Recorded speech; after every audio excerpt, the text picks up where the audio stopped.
अगर आप एसएससी के किसी भी एग्जाम की तैयारी कर रहे हैं, जैसे सीजीएल, सीएचएसएल, सीपीओ, एमटीएस और बाकी कोई भी एग्जाम, और आपके मार्क्स 80, 90, 120, 130 इसके बीच में वेरी कर रहे हैं, जैसे मेनली सीजीएल और सीएचएसएल के अंदर में, और आप चाहते हैं कि 170 प्लस आपका स्कोर हो जाए, जितना भी हमारे पास में 2025 से पहले जितना भी टाइम बचा हुआ है हमारे एग्जाम से पहले, तो उस टाइम के अंदर में अगर आप चाहते हैं कि आपके मार्क्स 170 प्लस हो जाए, तो मैं इस वीडियो के अंदर में आपको 8 ऐसे इंपॉर्टेंट सीक्रेट्स बताने वाला हूँ जिसके ऊपर आपको ध्यान देना ही चाहिए। और अगर आप उस हिसाब से प्रिपरेशन करते हैं, तो आपके मार्क्स, जो आपके पास में एक बाउंड्री हो गई है 130 140 मार्क्स की, उससे आगे आप बढ़ नहीं पा रहे हैं, तो आपको ये स्ट्रेटजी फॉलो करनी है। आपके मार्क्स 2 से 3 महीनों के अंदर में आप देखेंगे कि आपके मार्क्स बढ़ने लग गए हैं और आप 150, 160, 170 क्रॉस करने लग गए हैं।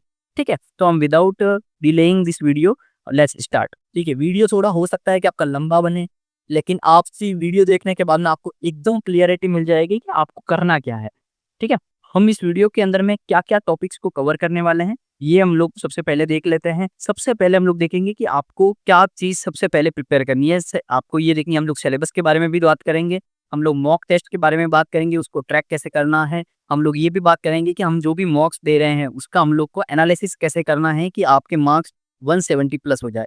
ओके, तो आपको ऐसा क्या एनालिसिस के अंदर में ध्यान रखना है, वो चीज़ हम लोग देखने वाले हैं। और एक चीज़ ध्यान रखना, हम जो एनालिसिस और ये जो तरीके देखने वाले हैं, ये इतने यूनिक हो गए कि आप यूट्यूब के अंदर में आपने किसी भी और वीडियो के अंदर में आपने ऐसा देखा नहीं होगा, तो ये आपको बहुत ज़्यादा पसंद आएगा, ये गारंटीड है। तो उसके बाद में आप ये भी देखेंगे कि अगर आप स्टडी कर रहे हैं और आप क्या जो हैबिट है आपकी स्टडी का, वो अगर आप मेंटेन नहीं कर पा रहे हैं, आपका आप 2 से 3 घंटे, 4 घंटे पढ़ रहे हैं, आप लाइब्रेरी में टाइम स्पेंड कर रहे हैं, लेकिन पढ़ाई नहीं हो रही है, डिस्टर्बेंस बहुत ज़्यादा है, तो आप उसको कैसे ट्रैक कर सकते हैं, आपकी कंसिस्टेंसी को आप कैसे लेके आ सकते हैं। आप एक चीज़ ध्यान रखिएगा, अगर आपको सिलेक्शन लेना है, तो आपकी कंसिस्टेंसी यही सबसे ज़्यादा इंपॉर्टेंट है। अगर आप पढ़ नहीं रहे हैं, तो आपके कॉम्पिटिटर पढ़ रहा है, ये चीज़ आप हमेशा याद रखें। रिवीजन, आपको फ़ॉर्मूलाज़ वगैरह का कैसे रिवीजन करना है, ये भी हम लोग देखने वाले हैं। सब कुछ जो भी कवर करेंगे, वो हम लोग देख लेते हैं अभी शॉर्ट में। इम्पोर्टेंस ऑफ पीवाईक्यूज़, ये भी हम लोग देखने वाले हैं। डिस्ट्रैक्शंस, आपका जो मार्केट के अंदर में जितने भी हमारे पास में बिज़नेसमैन हैं, उन लोगों की क्या ट्रिक रहती है और आप उनके जाल में कैसे फँस जाते हैं और आप अपने सिलेक्शन से कैसे दूर हो जाते हैं, वो भी हम लोग देखने वाले हैं। और सबसे लास्ट में मैं ये भी आपको बताऊँगा कि मैं आपकी कैसे मदद करूँगा कि आप अपने गोल जो है, आप चाहते हैं कि आपका प्री निकल जाए, उसके बाद में मैं एक और वीडियो लेके आऊँगा जो मेंस के लिए रहेगा। तो आपको प्री अगर आपको क्लियर करना है, तो आपके लिए ये वीडियो है। आप चाहते हैं कि एक ही बार में आपका अगर कोई भी कैटेगरी है, जनरल, ओबीसी, तो आपका क्लियर हो जाए एग्ज़ाम। तो 170 मार्क्स आप अगर लेके आते हैं, तो आपका किसी भी कैटेगरी में हो, आपका सिलेक्शन हो जाएगा। आप अगर 160 क्रॉस भी लेके आते हो, तो आपका ये मान के चलिए कि आप बहुत अच्छे स्टूडेंट हो, आपका मेंस भी निकल जाएगा। तो आप ये टारगेट कीजिए कि 160 170 प्लस आ जाए। ठीक है? तो ये वीडियो को एक चीज़ ध्यान रखना, इसमें मैं 8 पॉइंट बता रहा हूँ और आपके जो एक एक पॉइंट है, वो बहुत ज़्यादा क्रूशियल, बहुत ज़्यादा इंपॉर्टेंट रहने वाला है, तो इस वीडियो को किसी भी पॉइंट पे आपको स्किप नहीं करना है। ध्यान रखना, लास्ट में मैं ये भी बताऊँगा कि मैं आपकी कैसे मदद करूँगा, आपको पर्सनल गाइडेंस कैसे मिलेगी, वो भी मैं आपको बताने वाला हूँ। ठीक है? तो आपको ये चीज़ें पूरा देखना है। सबसे इम्पोर्टेंट देखिए, अगर आप पहली बार तैयारी कर रहे हैं, अगर आप स्टूडेंट हैं और आप चाह रहे हैं कि भई आप पहली बार अभी एसएससी, सीजीएल, सीएचएसएल में स्टार्ट ही कर रहे हैं, तो आपको सबसे पहले ध्यान रखना है कि आपको सिलेबस को पूरा कंप्लीट करना है। आपका सिलेबस ऐसा नहीं होना चाहिए कि आप ये सोच के बैठे कि अरे यार! एंशिएंट हिस्ट्री से तो बहुत ही कम सवाल आ रहे हैं, चलो मैं इसको स्किप कर देता हूँ और बाकी कर लेता हूँ। तो ये आपको किसी भी पॉइंट पे ऐसा नहीं सोचना है कि एक भी, जैसे आप हमारा सबसे बड़ा क्या दिक्कत रहता है, हम लोग ये सोच लेते हैं, यार यार इकोनॉमिक्स को छोड़ देते हैं। तो ऐसे आपको कभी भी डिसीजन नहीं लेना है कि मैं ये छोड़ देता हूँ। अगर आप छोड़ने के माइंडसेट से रहोगे, तो आप ये मान के चलिए कि जो ईज़ी सवाल भी आएँगे अगर उस सब्जेक्ट से, तो वो आप कर नहीं पाओगे और मेंस आपका निकलने नहीं वाला है। तो आपको 100% तैयारी ऐसे करके रखनी है कि आपका एक-एक चीज़ कंप्लीट हो। आपका फिज़िक्स, बायोलॉजी का आपका एक-एक चीज़ आपकी कंप्लीट होनी चाहिए। देखिए, सबसे पहले आपको ध्यान रखना है कि आपको अपना सिलेबस, एक चीज़ आप याद कर लीजिए कि अगर आपका सिलेबस पूरा नहीं है, तो आपका सिलेक्शन नहीं है। ये याद कर लीजिए। ये आप डायरेक्ट ही आपके मन में रखिए। आपको पूरे सिलेबस को कवर करना है 3 महीने के अंदर-अंदर। 3 से, अगर आप ज़्यादा से ज़्यादा खींच के लेके जा रहे हो, तो 3 से 4 महीने के अंदर। अब आप ये भी बोल सकते हो कि 3 से 4 महीने में सिलेबस कैसे कंप्लीट होगा? तो आप ये मान के चलिए कि सबसे पहले आपको सिलेबस पे ही फ़ोकस करना है, सिलेबस ही खत्म करना है। बहुत स्पीड रखनी है और स्पीड में सिलेबस खत्म करना है। ये मत याद रखिए कि आपको चीज़ें याद करनी है, याद नहीं होगी, पहली बार में आपको याद नहीं होने वाली है। आपको सिर्फ़ सिलेबस खत्म करने पे ध्यान देना है। आप करते जाओ सिलेबस खत्म, याद आपका हो जाएगा। मैं बताऊँगा आगे कैसे याद करना है। पहली बार में कुछ भी याद नहीं होने वाला है, लेकिन पहली बार में आपकी नज़रों से आपको सब कुछ निकाल देना है। ठीक है? उसके बाद में एक चीज़ ध्यान रखिएगा, बहुत जने ऐसे हैं जो रीज़निंग से सब्जेक्ट है हम उसको लाइटली ले लेते हैं। एक चीज़ ध्यान रखना, जब आप मेंस भी दोगे ना, तो आपको मैथ्स में 90 आउट ऑफ 90 आने का चांस रहेगा। आप बहुत अच्छे कर लोगे, लेकिन कभी-कभी बहुत रीज़निंग ही रुलाती है। ये चीज़ ध्यान रखना, मेंस के अंदर में भी बहुत अच्छे-अच्छे रीज़निंग के सवाल आते हैं। तो रीज़निंग के अंदर में आपके 2-3 सवाल गलत होते हैं, लेकिन मेंस के अंदर में तो सीधे फॉर्मूला और आपको निकालना है। तो मेंस के अंदर में तो 90 आउट ऑफ 90 फिर भी ईज़िली आ जाते हैं। लेकिन ये रीज़निंग के अंदर में लाना बहुत मुश्किल हो जाता है। तो रीज़निंग को आप किसी भी हद में, आप किसी भी पॉइंट के ऊपर में आपको इसको लाइटली नहीं लेना है, ये चीज़ ध्यान रखना। उसके बाद में एक चीज़ ध्यान रखना, जीके और जीएस में हमारा मेनली रहता है, क्योंकि जीएस, जीके में हम देखो फिजिक्स आती है, बायो आती है, बहुत सारी चीज़ें आती है। तो फिजिक्स, केमिस्ट्री, बायो, उसके बाद में मॉडर्न हिस्ट्री, एंशिएंट हिस्ट्री, उसके बाद मिडिवल हिस्ट्री, उसके बाद में अगर आप देखो पॉलिटी आता है, आपका जियोग्राफी आता है, तो बहुत सारे पार्ट्स आते हैं, उसका करंट भी आ जाता है। तो आपका क्या टेंडेंसी रहता है कि देखो सबसे इम्पोर्टेंट चीज़ों को पहले करना ही है, ये तो आपको माइंड में रखिए। लेकिन एक चीज़ ध्यान रखना कि लास्ट में कुछ छोड़ना कुछ नहीं है। ऐसा नहीं करना है कि आप अगर इंजीनियर हैं तो आप चाह रहे हैं कि बायोलॉजी छोड़ देता हूँ। ज़्यादातर लोग क्या करते हैं, इकोनॉमिक्स भी छोड़ देते हैं, बायो छोड़ देते हैं, केमिस्ट्री छोड़ देते हैं। तो ऐसी चीज़ें आपको कभी नहीं करनी है। सब कुछ आपको पढ़ के जाना है। एक बात, कुछ भी नहीं पढ़ो ना, तो आप ये ध्यान रखिएगा परमार सर के माइंड मैप आते हैं। तो ये जो छोटी-छोटी सब्जेक्ट्स हैं जो बायोलॉजी वगैरह, तो ये माइंड मैप से भी आप करके जाओ, लेकिन एट लीस्ट आपको करके जाना ही है। आपको छोड़ना नहीं है। ठीक है? बाकी सब जो भी आपको गाइडेंस है वो आप कमेंट सेक्शन में भी लिख सकते हो। आपको कुछ भी अगर डाउट होता है तो मैं आपको उसको उसके अंदर में गाइड भी कर दूँगा, ठीक है? और बाकी मैं ये भी बताऊँगा कि मुझे मुझसे पर्सनल कैसे कनेक्ट करना है, ठीक है? आगे चलो, don't by two long course. एक चीज़ ध्यान रखना, मैथ्स के अंदर में सबसे ज़्यादा मार्केट में जितने भी टीचर हैं ना, वो एकदम कॉम्पिटिशन में लगे हुए हैं। एक चीज़ ध्यान रखना, मैथ्स के अंदर में वो क्या होता है कि वो आपको इतने बड़े-बड़े कोर्सेज़ देते हैं, 400 500 आवर्स के। तो आपको इतने बड़े मैथ्स के अंदर में कोर्स नहीं लेना है। एक चीज़ ध्यान रखिए, अगर आपका बेसिक आपका मैथ्स अगर कमज़ोर भी है तो भी इतने बड़े में नहीं जाना है, ठीक है? बहुत ज़्यादा कमज़ोर है तो आप ये मान के चलिए प्रैक्टिस की आपको बहुत ज़्यादा ज़रूरत है। कोर्स के वीडियो देखने से आपका सिलेक्शन नहीं होने वाला है, तो आपको इतने बड़े कोर्स नहीं लेना है मैथ्स के कि वो आप खत्म ही नहीं कर पाओ। तो अब हम लोग नेक्स्ट बढ़ते हैं, रिवीजन इज़ द की। एक चीज़ ध्यान रखना, आपको क्या होगा, 3 महीने के अंदर में आपको मैं जो बोल रहा हूँ 3 से 4 महीने मैक्सिमम, 3 से 4 महीने में आपको सिलेबस खत्म करना है। 3 से 4 महीने में सिलेबस खत्म करने के बाद में आपको रिवीजन पे ध्यान देना है। अब बात ये आती है कि यार सबको लोग बोलते तो है रिवीजन कैसे करना है, क्या करना है?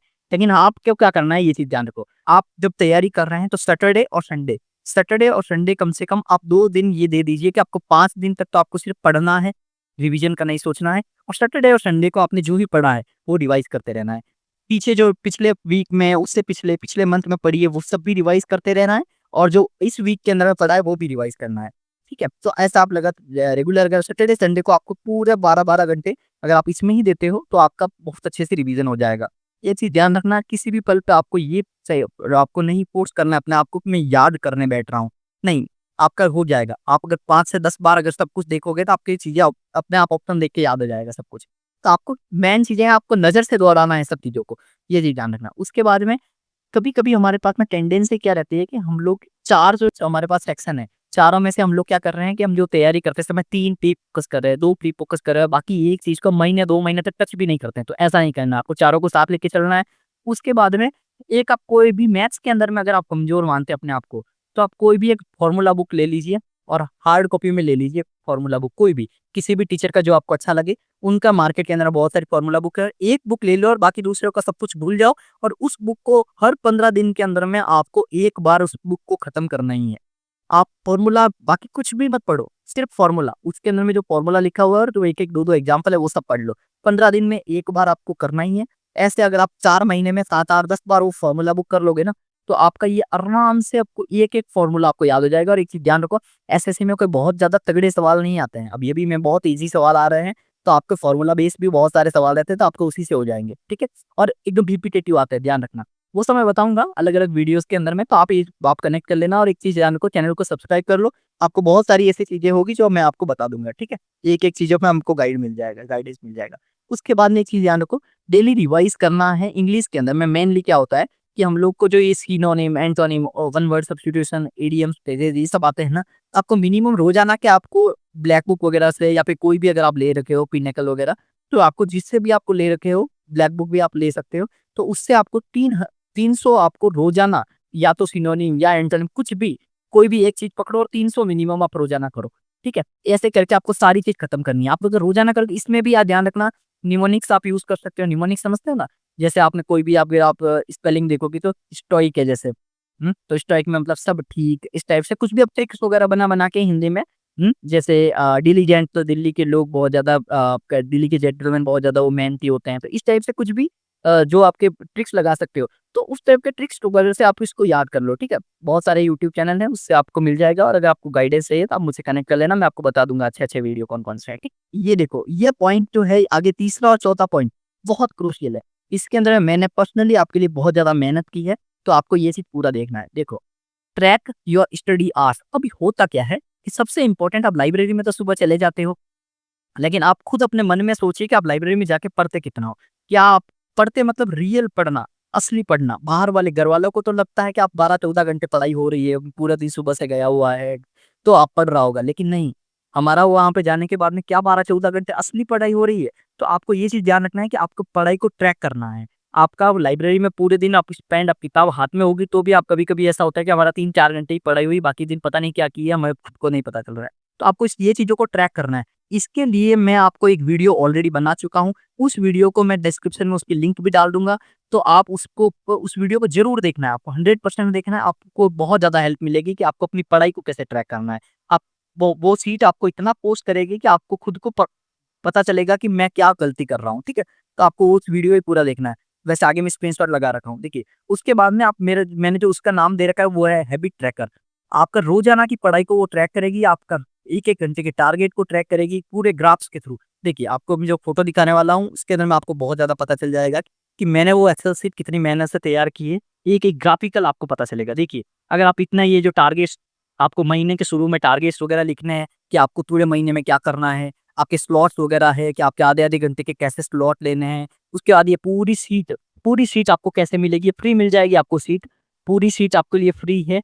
आपको बस चैनल को सब्सक्राइब करना है, टेलीग्राम को जॉइन करना है। उसके बाद में टेलीग्राम ग्रुप को जॉइन करके एडमिन को मैसेज करना है, वो आपको पूरी सीट फ्री में भेज देंगे आपको, ठीक है?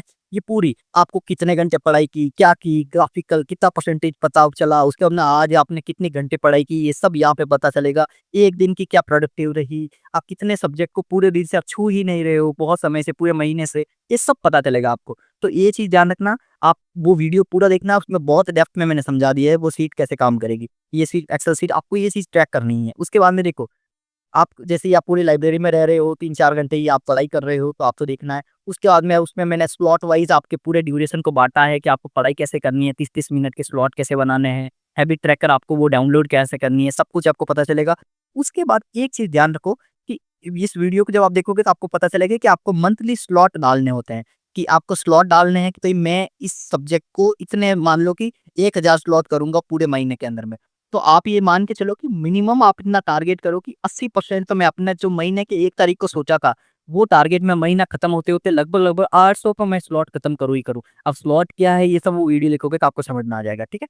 चलो हम लोग आगे बढ़ते हैं। अब चीज़ ध्यान रखो, अगर आप सिलेबस खत्म कर चुके हो, अब आप क्या-क्या खत्म कर चुके हो? सिलेबस आपका हो चुका है, उसके बाद में आप ये भी खत्म कर चुके हो कि आप रिवाइज़ भी कर रहे हो बहुत अच्छे से। आप अपने डेली के घंटे भी आपको ध्यान में रख रहे हो कि भाई मैं कितना घंटा पढ़ाई कर रहा हूँ, बहुत अच्छे से कर रहा हूँ कि नहीं कर रहा हूँ, ये सब आप कर रहे हो। तो अब आप बहुत अच्छे स्टूडेंट बन चुके हो। अब आपको ध्यान रखना है कि आपको लगाना क्या है, रोज़ाना आपका मॉक लगाना है, रोज़ाना। अब रोज़ाना का मतलब आप ये मान के चलो कि कम से कम 6 दिन तो लगाना ही है 7 दिन में से। 1 वीक में 6 दिन तो लगाना ही है, कुछ भी हो जाए। तो आपको इतने मॉक्स तो आप ये मान के चलो कि 6 मॉक लगाने हैं। अगर आप सीरियसली आप चाहते हो कि आपको सिलेक्शन लेना है तो 6 मॉक मिनिमम लगाना है, 7 भी लगा दो, 7 से ज़्यादा हो तो वो भी लगा दो। लेकिन आगे और भी बताऊँगा क्या-क्या आपको रिक्वायरमेंट है। एक चीज़ ध्यान रखो, मॉक टेस्ट ही आपका सिलेक्शन है। मॉक टेस्ट नहीं है तो सिलेक्शन नहीं है, ये मान के चलो। उसके बाद में अटेम्प्ट मैटर द मोस्ट, इसका मतलब आपको ज़्यादा से ज़्यादा जितने मॉक लगाओगे उतना ही आपको एग्ज़ाम का डर खत्म होगा। एग्ज़ाम के अंदर में आपको जो पेपर मिलेगा आपको ऐसा लगेगा कि अरे यार ये तो मैं कल ही दिया था। ठीक है? ऐसा ही तो दिया था। कुछ भी नया नहीं आता है। एक चीज़ ध्यान रख लो, जो मॉक में नंबर आते हैं वही असली में नंबर आते हैं लगभग। 10-15 नंबर का ऊपर-नीचे वेरिएशन रहता है। कभी ज़्यादा आ जाता है तो कभी कम आ जाता है, कभी वही आ जाता है। लेकिन आपकी रेंज वही होती है जो आपके मॉक में आ रहे हैं। मॉक का पेपर और एसएससी का पेपर कभी-कभी तो मॉक से हल्का होता है। ठीक है? तो आप ये मान के चलिए आपको लगाना है रोज़ाना। उसके बाद अब सवाल आपका कभी-कभी बहुत स्टूडेंट का जो स्टार्ट का है उसको डाउट रहता है कि आपको मॉक टेस्ट लगाना कब स्टार्ट करना चाहिए?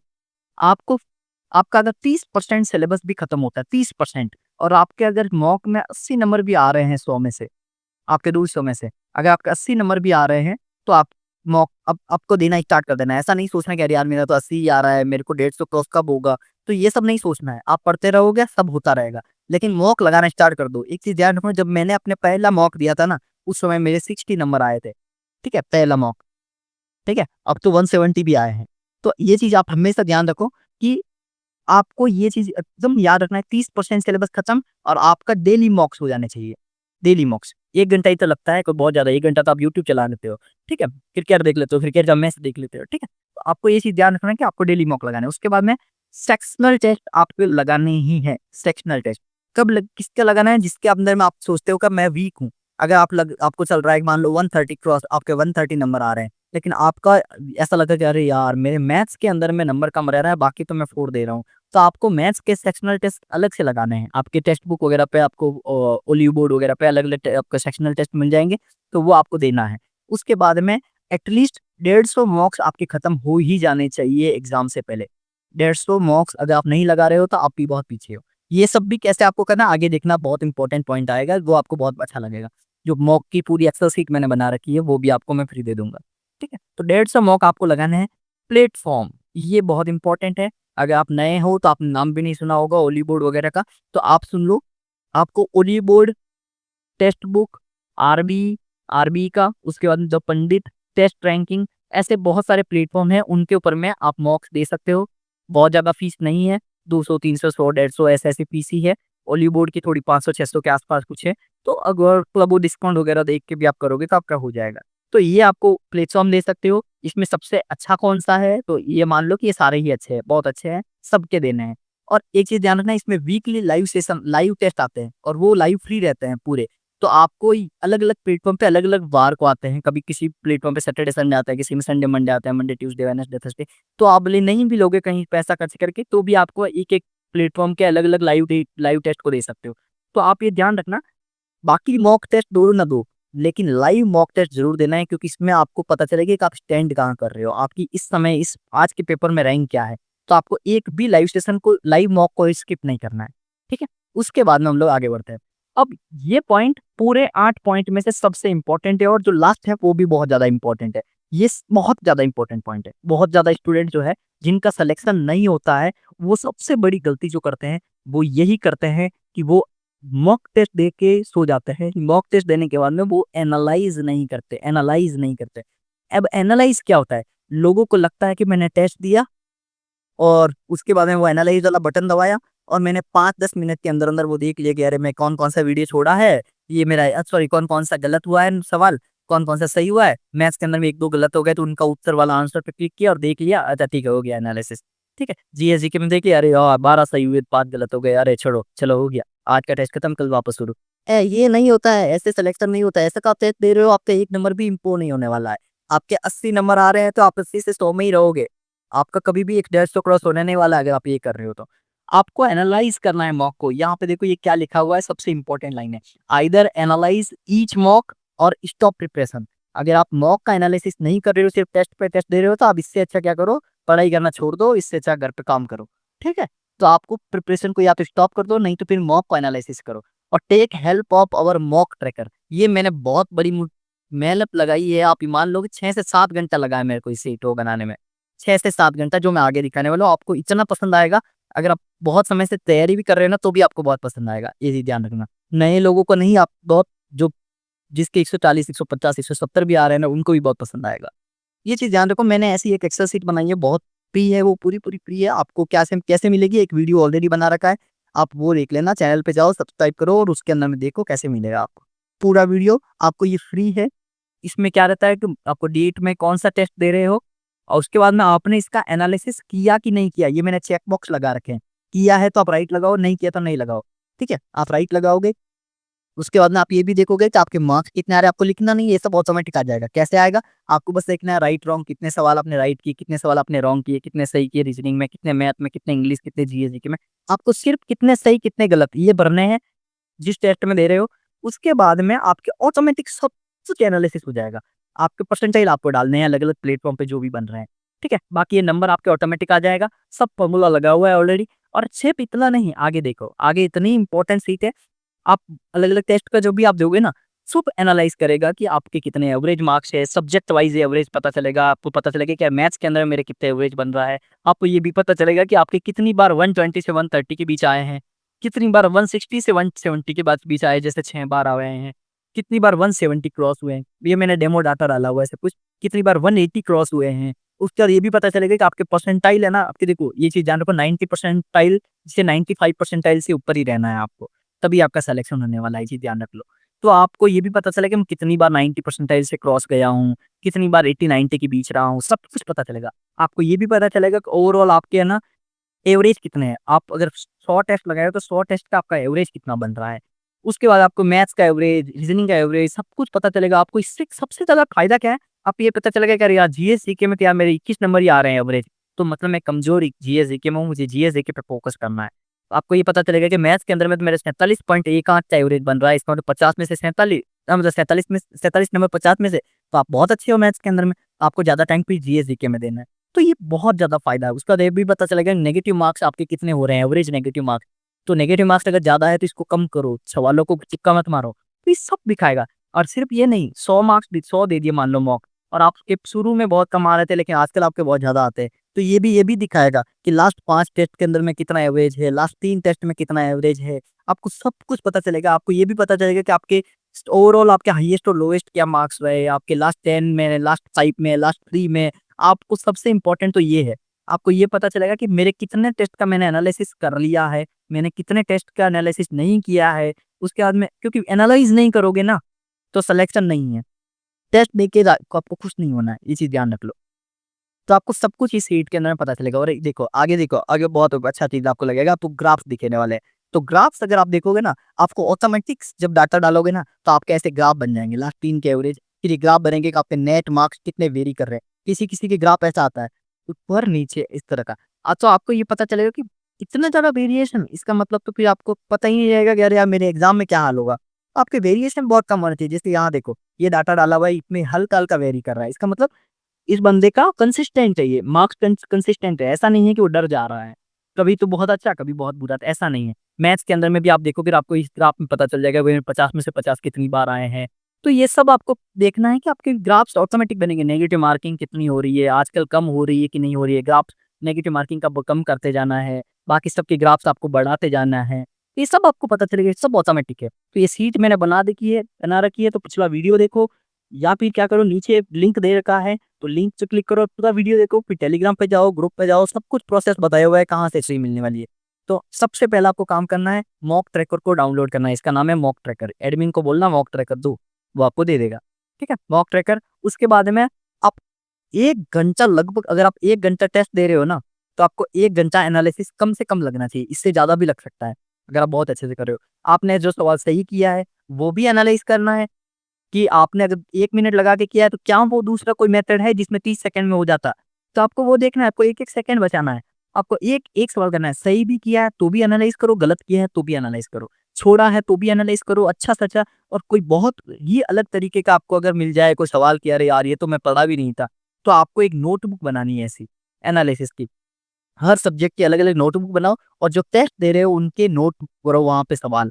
अच्छे-अच्छे सवाल जो मिले, कुछ ट्रिक मिल जाए, कुछ भी मिल जाए आपको नया, तो वो नोटबुक में लिखना है। इंग्लिश के अंदर में कौन-सी स्पेलिंग गलत कर रहे हो, कोई नया है क्या, कोई फ्रेज़ल वर्ब नहीं है क्या, सब कुछ लिखना है वहाँ पे। उसके बाद में एक चीज़ ध्यान रखना, बहुत ज़्यादा स्टूडेंट क्या करते हैं, एनालिसिस करते हैं, लेकिन वो मैथ्स का करते हैं, रीज़निंग का करते हैं, इंग्लिश का करते हैं, लेकिन जीएस, जीके में आने के बाद उनको समझ ही नहीं आता कि अरे यार इसका क्या एनालिसिस करूँ? तो आपको वो भी एनालिसिस करना है। एक-एक एनालिसिस करना है। अगर आप जीएस जीके में आपको लिख नहीं सकते ना सारा, तो आप ये मान के चलो कि लिख नहीं सकते हो अगर सारा, तो आपको कम से कम क्या करना है, कम से कम उन टेस्ट के अंदर में आपको, मैं जो एक्सेल शीट ये जो बनाया ना, उसके अंदर में लिखा हुआ है लर्निंग, एक कॉलम है वहाँ पे, लर्निंग, सिली मिस्टेक, ऐसे बहुत सारे कॉलम है। उसमें आप लिख दो कि आपके कौन-कौन से अच्छे सवाल है, उस सवाल के नंबर लिख दो, और जब आप तैयारी करो, फिर से टेस्ट को देख लो। उसके बाद में एनालिसिस करना, मतलब नीचे जो आंसर है ना, आंसर में क्या होता है, टेक्स्ट बुक वगैरह में बहुत लंबा-लंबा लिखा हुआ है। आपको एक्स्ट्रा चीज़ें भी बहुत सारी लिखी थी, सब पढ़ना है। नहीं तो फिर आपका इम्प्रूवमेंट नहीं होगा। आपको ये सारी चीज़ें वहाँ से आपको मिल जाएगी। आपको सब कुछ देखना है, एनालिसिस पूरा करना है। जीएस को आपका आलस आ जाता है। जीएस जीके में बहुत आलस आने लगता है कि यार यार करूँ या नहीं करूँ, तो ऐसा नहीं करना है। आपको ऐसा नहीं करना है, आपको करना ही है एनालिसिस को, ठीक है? उसके बाद में आप बुक बनानी है, ये मैंने बता दिया, ट्रिकी वगैरह, हार्ड वगैरह सवाल आते हैं तो। उसके बाद में सबसे इम्पोर्टेंट आपको सिली मिस्टेक को कम करना है। ज़्यादातर लोग क्या करते हैं, टेस्ट दिए, पूछा था ए या फिर पूछा था अंडर रूट ए का मान बताओ और आपने ए लिख के आ गए। आपने ए का उत्तर दिया। अगर आपके 64 ए आया है, आप जल्दी-जल्दी में क्या किए कि ए पूछा होगा तो टिक कर दिए, लेकिन नहीं, उसने अंडर रूट ए पूछा था तो आपको 8 लिखना है। तो ये चीज़ आपको ध्यान रखनी है, ऐसे सिली मिस्टेक नहीं करनी है। ज़्यादातर सिली मिस्टेक ऐसे में आता है कि आपको वो पूछेगा वाटर और मिल्क का रेशियो देगा। सब कुछ में वाटर मिल्क का रेशियो देगा। लास्ट में जब पूछेगा तो वो पूछेगा मिल्क और वाटर का रेशियो क्या है? तो आप पढ़ने में बड़ी गलती कर दोगे, आपको लगेगा वाटर और मिल्क ही पूछा होगा। ऐसा नहीं है, आपको जब पूछता है ना वहाँ पे खास फ़ोकस करना है। आपको सिली मिस्टेक नहीं करनी है। आपको 2-2 जोड़ रहा है, 2 और 3 आपको जोड़ने का बोल रहा है तो आपको गुणा नहीं कर देना है। ऐसी छोटी-छोटी जल्दबाजी में हो जाती है, तो आपको ये सब चीज़ें वहाँ पे मेरे कॉलम में एक्सेल शीट में सब कुछ ऑप्शन मिलेगा। आपको एक-एक सिली मिस्टेक को आप लिख सकते हो, एक-एक सिली मिस्टेक को ट्रैक कर सकते हो। वीकली इसको तो आपको रियलाइज़ करो, अपने दिल के अंदर में रियलाइज़ करोगे, अरे यार मैं इस मॉक के अंदर में ये गलती कर दिया था, अब नहीं करना है। सब कुछ है उस शीट के अंदर में, आप देखोगे ना बहुत पसंद आएगी आपको शीट। उसके बाद में एसएससी के अंदर में पिछले जो 2-3 साल का चीज़ है, पिछला 2-3 साल के अंदर में जो भी पेपर आ रहा है ना, आप ये मान के चलो एकदम कुछ भी लेवल नहीं है उस पेपर का, ठीक है? बहुत ईज़ी पेपर आ रहा है। आप पूरा अगर आप पीवाईक्यूज़ कर लेते हो, पीवाईक्यू, ठीक है? पीवाईक्यूज़ अगर आप कर लेते हो ना, पीवाईक्यू मतलब प्रीवियस ईयर क्वेश्चन। तो अगर आप प्रीवियस ईयर क्वेश्चन कर लेते हो जितने पिछले साल में आए हुए हैं, तो आपका सिलेक्शन ये मान लो कि आपका 90% आपका सिलेक्शन तय हो गया है, ठीक है? इतना रिपिटेटिव हो गया है एसएससी इसके अंदर में, जैसे सर्कल, सर्कल के अंदर में ऐसे टेंजेंट के सवाल आते हैं, ठीक है? डायरेक्ट टेंजेंट, इनडायरेक्ट टेंजेंट ऐसे सवाल आते हैं कि आपके डायरेक्ट टेंजेंट की लेंथ बताओ, इनडायरेक्ट टेंजेंट की लेंथ बताओ। 2 सर्कल अगर चिपके हुए हैं बाहर से चिपके हुए हैं तो उनकी लेंथ बताओ, इसके टेंजेंट की लेंथ बताओ। तो ऐसे जो सवाल ना इतना कॉमन हो गया ना, 2 अंडर रूट R1 R2 ऐसे फॉर्मूला है ना, एकदम रटा हुआ होना चाहिए। ये सब प्रीवियस ईयर में हर पेपर में आ रहा है, हर सीजीएल, सीएचएसएल कोई लेवल अलग-अलग नहीं है, सब कुछ एक ही टाइप के पेपर बना रहे हैं। तो आपको क्या करना है, आपको एक एक जो चीज़ ना आपको पता हुआ होना चाहिए कि प्रीवियस ईयर में जो भी आया हुआ है सब आपकी ज़बान पे होना चाहिए। आपको एग्ज़ाम में ऐसा नहीं हो कि आपको सोचना पड़े। आपके एग्ज़ाम में सोचने का तो टाइम ही नहीं है आपके पास, ये भी ध्यान रख लो। सोचना तो है ही नहीं है, आपके मुँह पे याद होना चाहिए। जैसे सवाल पड़ा आपको पता होना चाहिए नेक्स्ट स्टेप क्या है, तभी आपका सिलेक्शन होने वाला है। क्योंकि आपको अगर सीएचएसएल की तो आप अगर देखोगे ना आपका कट ऑफ अभी 160 165 जा रही है 200 में से। और आपके सीजीएल के अंदर में 150 के आस-पास रह रही है। तो आप ये मान के चलो 150 क्रॉस करने के लिए 150 क्रॉस लगभग-लगभग 15-20 हज़ार जने हैं। ये ध्यान रख लो सिलेक्शन लेने के लिए 15-20 हज़ार से भी ज़्यादा है। मतलब 15-20 हज़ार जने 150 प्लस नहीं 15-20 हज़ार का तो सिलेक्शन होता है मेंस के अंदर में और आपके 150 क्रॉस तो आपके इससे 10 गुना है।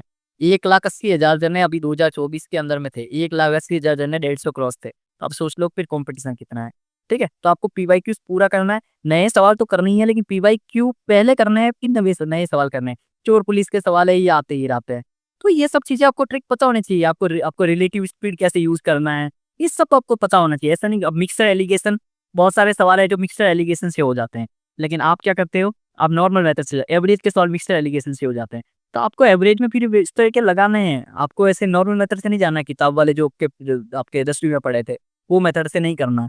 तो आपको बहुत सारा टाइम सेव करना है, तो ये चीज़ जानना पीवाईक्यूज़ आपको करने ही हैं। अब चीज़ आगे देखो, माई पीवाईक्यू बुक एक चीज़ ध्यान रख लो, आपको कोई भी अगर आप पीवाई आप 4 सेक्शन है, चारों सेक्शन के लिए एक-एक बुक खरीद लो। अगर आपने खरीद ली है तो बहुत अच्छी बात है, वही बुक सबसे बेस्ट है। इस दुनिया में उससे बुक अच्छी बनी ही नहीं है। ठीक है? अगर आपने नहीं खरीदी है, तो आपको मैं 3 सजेशन दूँगा, वो चीज़ आप भले ही उस बुक को खरीद सकते हो, आपको अगर अच्छा लगे तो, ठीक है? आपके 4 सेक्शन हैं, आपको एक चीज़ ध्यान रखो पीडीएफ वगैरह से नहीं पढ़ना है। पीडीएफ वगैरह से क्या होगा, आप पीडीएफ बस आपके फ़ोन में या लैपटॉप में पड़ी रहेगी, वो कभी आप ओपन नहीं करोगे। आपको जब नई पीडीएफ आएगी, तो आपको हर नई पीडीएफ बहुत अच्छी लगेगी। तो आपको वो सब फालतू में नहीं चोचले में नहीं पढ़ना है, आपको सबसे ज़्यादा पढ़ाई स्टार्ट कर देनी है। बस आपको क्या करना है, बुक खरीदना है, एक-एक बुक सबकी और उस पीडीएफ को लगा डालो। 3 से 4 बार तो आपको मिनिमम करना ही है, तभी आपका सिलेक्शन है। 3 से 4 बार एक-एक सवाल ऐसा होना चाहिए, रट जाना चाहिए। ठीक है? अब देखो जीएस जीके में एक बहुत अच्छी चीज़ मैं आपको दोनों बुक के अंदर में बहुत डिफरेंस बता देता हूँ। मेरे पास दोनों ही हैं, लेकिन दोनों के अंदर में थोड़ा-सा फ़र्क है। पिनेकल की एक बुक है जीएस जीके की और किरण की भी बुक है, किरण पब्लिकेशन की। लेकिन पिनेकल के अंदर में दोनों में डिफरेंस क्या है, दोनों ही अच्छी है लेकिन डिफरेंस क्या है, किरण में लास्ट में दे रखे हैं उत्तर, लास्ट, ठीक है? सवाल, सवाल, सवाल, उसके बाद में लास्ट में इन सब के ए, बी, सी, डी और फिर एक्सप्लेनेशन और आंसर है। अगर आपको उस तरीके का अच्छा लगता है, जीएस जीके में, बस किरण ले लो। पिनेकल में क्या है, सवाल फिर उत्तर, क्वेश्चंस फिर आंसर, क्वेश्चन आंसर। तो फिर नहीं तो फिर ऐसा अगर चाहिए तो फिर पिनेकल ले लो। अब मैं क्या प्रेफ़र करता हूँ वो चीज़ सुन लो। पिनेकल मेरे को ज़्यादा अच्छी लगेगी इस मामले के अंदर में। क्यों? क्योंकि अगर आपको देखोगे तो आपको क्या करना है, आपको ये प्रीवियस ईयर को पढ़ते जाना है। आपको कोई ऐसा नहीं है कि तो आप पे टेस्ट लगने वाला है। तो आपको क्या करना है, सीधा सवाल पढ़ा, नीचे उत्तर पढ़ा, पूरा उत्तर का एक्सप्लेनेशन देखा। पीछे मुड़ने का इतना टाइम नहीं है। लास्ट समय पे जब आप एग्ज़ाम आएगा ना, उस समय क्या करोगे, लास्ट 10 दिन में बहुत सारे पीवाईक्यूज़ को आप याद करोगे। तो आपका क्या होना चाहिए, एकदम पहले पेज से पढ़ना स्टार्ट किया, दम-दम पूरा पढ़ लिया, एकदम फास्ट। तो आपको अगर ऐसा चीज़ करना है तो फिर आप कीड़े में नहीं कर पाओगे। आपको फिर पिनेकल ही करना है और ये मत सोचो कि यार नीचे उत्तर लिखा हुआ रहेगा तो फिर मेरे को दिख जाएगा तो फिर मैं क्या करूँगा? फिर दिख जाएगा तो फिर मैं तो अपना तो टेस्ट ही नहीं कर पाऊँगा। नहीं, इतना टेस्ट करना भी नहीं है, आप हाथ लगा के कर सकते हो। लेकिन लास्ट में तेज़ मोड़ना, स्क्रीन देखना, ये सब टाइम पास की चीज़ें है, फिर टाइम नहीं, टाइम वेस्ट हो जाएगा। मेरे पास दोनों थी तो लेकिन मुझे पिनेकल का ये चीज़ अच्छा लगा। जीके में खास मैथ्स में नहीं, मैथ्स में तो फिर आपको हिंट मिल गया तो फिर आप पूरा ही कर लोगे, मैथ्स में नहीं। मैं सिर्फ ये जीएस जीके की बात कर रहा हूँ। जीएस जीके में ये चीज़ मुझे अच्छा लगा कि सवाल के नीचे ही उत्तर हो, पढ़ते जाओ, ठीक है? बाकी कुछ कहीं पेज पलटने की ज़रूरत नहीं है। अदर जो भी सब्जेक्ट है, उसमें आपको जो लगना है ले लो। देखो टीचर लोगों की भी बुक आती रहती है, पिनेकल है, किरण है, तो आप उनमें से जो भी आपको अच्छी लगे देख लो एक बार, वो देख लो। लेकिन जीएस जीके में तो मेरे हिसाब से पिनेकल ज़्यादा अच्छी है, ठीक है? किरण में भी सवाल सब यही है, पीवाईक्यू ही तो है, पीवाईक्यू ही तो है, तो लेकिन बस उत्तर आंसर कहाँ पे लिखा हुआ है उसका फ़र्क है। उसके बाद में अटेम्प्ट पीवाईक्यू सेक्शनल टेस्ट, एक चीज़ ध्यान रख लो, पीवाईक्यू में करो, उसके बाद में पीवाईक्यू के अलग-अलग सेक्शनल टेस्ट है, अलग-अलग प्लेटफ़ॉर्म पे, वो सब दे दो। बहुत बार दे दो, आपका हर समय, कुछ भी टाइम आप फ्री हो, कहीं ऑटो में कहीं जा रहे हो, छोटा-सा ऐप द खुला है, ऐप खोल के उसके अंदर 5-10 सवाल लगा दिए। आपके इंग्लिश के लगा दिए, आपके इंग्लिश और जीके तो आप हर समय लगाते ही रहो, ठीक है? जहाँ जो टाइम मिल जाए 5-10 सवाल 5-10 सवाल ऐसे करते रहो। तो ये प्रीवियस ईयर के मॉक्स वगैरह लगा दो। ठीक है? तो ये चीज़ आपको ध्यान रखनी है। अब जो पॉइंट बताने वाला हूँ 7वां पॉइंट, ये बहुत ज़्यादा क्रूशियल है, जो आप सब लोग करते होंगे। इस समय था मैं भी करता था लेकिन अब नहीं करता हूँ। अब तो मैं वो अपना फिक्स कर दिया हूँ सब कुछ और मैं वैसे अब तो पढ़ाता हूँ तो वो चीज़ें, लेकिन जब मैं तैयारी कर रहा था, उस समय मैं ये सब नहीं कर रहा था, ठीक है? तो ये चीज़ ध्यान रखो, don't fall for any new book in the market. ये बहुत ज़्यादा है, बहुत ज़्यादा मार्केट का आकर्षण है आपका। आप ये चीज़ ध्यान रख लो, स्टिक टू वन बुक। लोग क्या कर रहे हैं कि पीडीएफ देखा, जैसे कोई एक्स टीचर है, एक्स टीचर ने आज एक नई बुक निकाली है, ठीक है? वाई टीचर क्या करेगा, उसको देख के उसी पैटर्न की एक और बुक निकाल देगा। फिर आपको लगेगा कि अरे यार ये मेरा फेवरेट टीचर था, ये मेरा सेकंड फेवरेट टीचर था, दोनों ने बुक निकाली, दोनों बोल रहे हैं मार्केट की दुनिया की सबसे बड़ी बुक और बहुत अच्छी बुक। तो आपको वो चीज़ों के चोचलों में नहीं पढ़ना है, आपके पास जो बुक है बस वही पढ़ो और 3 से 4 बार वही पढ़ो, 5 बार वही पढ़ो। आपको करना ही नहीं है कुछ भी। आपको किसी भी मार्केट में कोई भी नया टीचर कुछ भी बुक निकालते रहते हैं, ये एक चीज़ याद रख लो, मैंने आगे एक स्लाइड में बहुत अच्छी कोटेशन और बहुत अच्छी लाइन भी लिखी है इस मामले के लिए। आपको एक ही बुक पढ़नी है, आपको नहीं लेना है कोई भी बुक और पीडीएफ तो आपको उस पीडीएफ के चोचले में तो पढ़ना ही नहीं है। पीडीएफ का चक्कर तो आपको रखना ही नहीं है। आपको बुक का चक्कर रखना है और वो भी 3 से 4 बार पढ़ना है। ठीक है? उसी को पढ़ना है, बाकी कुछ भी नहीं पढ़ना है। एक चीज़ ध्यान रखो, teachers will keep on launching new books, they are businessman. ये चीज़ ध्यान रख लो, ये चीज़ याद रख, आपको बुक और पीडीएफ के चक्कर में नहीं रहना है, कभी नहीं खरीदनी है हर नई-नई बुक। आपके पास में बुक का स्टॉक नहीं करना है, स्टॉक ऑफ बुक्स नहीं होनी चाहिए आपके पास में। You are aspirants not a stationer. आप स्टेशनरी के मालिक नहीं हो कि आपको बुक लेके वहाँ पे बेचनी है फिर बाद में जाके। नहीं, नहीं, आपको बुक बस पढ़ने के लिए लेनी है, आप एस्पिरेंट हो, ठीक है? आप स्टेशनर नहीं हो, ठीक है? आपने ये चीज़ याद रखनी है। अब चलो हम लोग आगे बढ़ते हैं। अब चीज़ आपका पॉइंट आता है कि मैं आपकी कैसे हेल्प करने वाला हूँ। आप मुझसे कैसे कनेक्ट कर सकते हो, पर्सनल गाइडेंस के लिए आप मुझे मैसेज कैसे कर सकते हो, आपको क्या करना चाहिए और मैं आपकी कैसे-कैसे हेल्प करूँगा। तो वो सी चीज़ें मैं इसमें आपको बता देता हूँ, ठीक है? ये बहुत ज़्यादा इम्पोर्टेंट है, तो इसको आप देखिएगा और सबसे इम्पोर्टेंट बात इस वीडियो में इस पॉइंट तक जो भी देखता है, इसका मतलब है कि वो सीरियस है और ये सब चीज़ें जो मैं बता रहा हूँ, वो आपको फ़ॉलो करनी ही है। सबसे पहली जो चीज़ है वो है टेलीग्राम ग्रुप को आपको जॉइन करना है हमारा, वो है @unlockedssc। ये आप सर्च कीजिए अनलॉक्ड एसएससी, ध्यान रखिएगा एसएससी, इसमें स्पेस नहीं है, अनलॉक्ड एसएससी। ये अगर आप सर्च करोगे और आपको वैसे डिस्क्रिप्शन के अंदर में लिंक भी मिल जाएगा, तो आप उसको क्लिक करके सबसे पहले तो जॉइन कर लो, पहला चीज़। उसके बाद में मैं एक यहाँ पे इस यूट्यूब चैनल के ऊपर मैं एक और सीरीज़ चला रहा हूँ, वो है टॉप 10 मैथ्स के क्वेश्चंस। होता क्या है, आप जो भी मॉक्स देते हो, अब आप 25 में से 23 सवाल के आस-पास तो 22-23 सवाल तो हर कोई कर लेता है, ठीक है? हर कोई मतलब थोड़े ईज़ी साइड में ही रहते हैं।